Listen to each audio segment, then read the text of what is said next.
بسم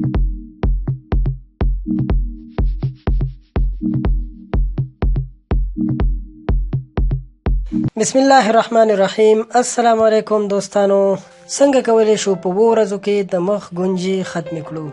د ځوان تازه او ښکلي پوستکي لرلو لپاره نن در سره یو بله نسخه شریکوم.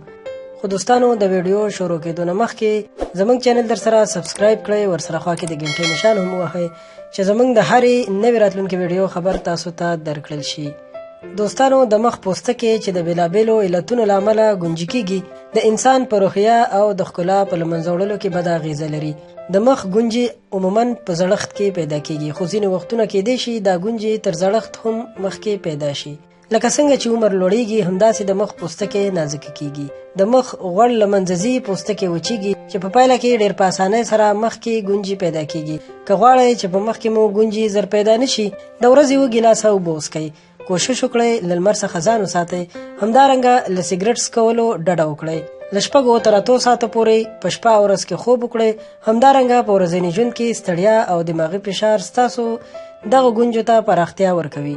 هڅه وکړئ له اندېښنو ځان وژغورئ او ځان خوشحاله وساتئ.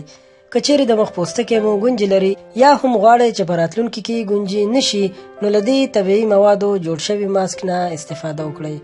د اړتیا وړ مواد: 4 کاشوغې واسلین، 2 کاشوغې شات، 2 دانې د چرګې د هګۍ زیړ، 3 کاشوغې د زیتونو تیل، 2 کاشوغې د لیمو اوبه.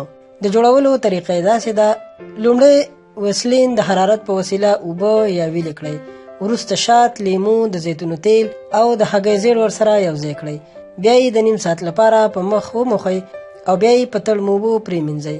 دا کار 1 اونۍ یعنې 2 ورځې تکرار کړئ.